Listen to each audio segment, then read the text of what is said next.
السلام علیکم ورحمۃ اللہ وبرکاتہ۔ الحمد للہ وحدہ والسلام علی عبادہ الذین اصطفیٰ،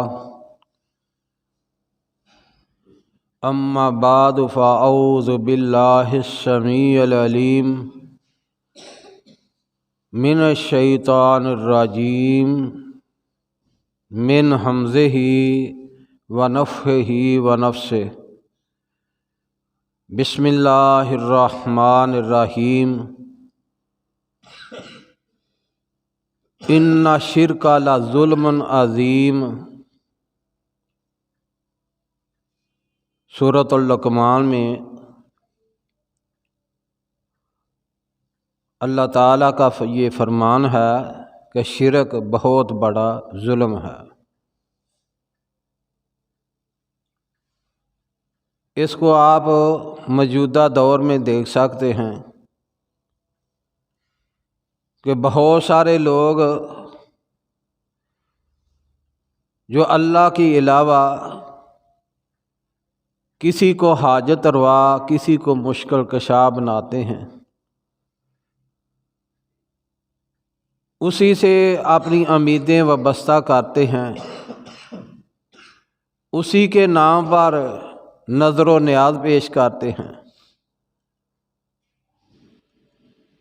اسی کی محبت اپنے دل میں بسا لیتے ہیں۔ یہ سب شرک ہے۔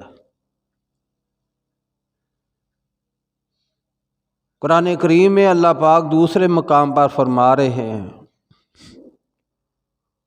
وَاعْبُدُوا اللَّهَ وَلَا تُشْرِكْ بِهِ شَيْئًا۔ عبادت صرف اللہ کی کرو، اس کے ساتھ کسی کو شریک مت بناؤ۔ یہ سورۃ النساء ہے۔ اللہ پاک سب مومنوں کو، سب مسلمانوں کو یہ حکم دے رہے ہیں، وَاعْبُدُوا اللَّهَ وَلَا تُشْرِكْ بِهِ شَيْئًا۔ عبادت صرف اللہ کی کرو، اس کے علاوہ کسی کی عبادت نہ کرو، کسی کو شریک نہ بناؤ۔ سیدنا ابو بکر رضی اللہ تعالیٰ عنہ سے روایت ہے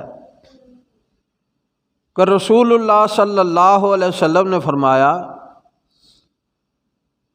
کیا میں تمہیں دو بڑے گناہوں کے متعلق نہ آگاہ کر دوں؟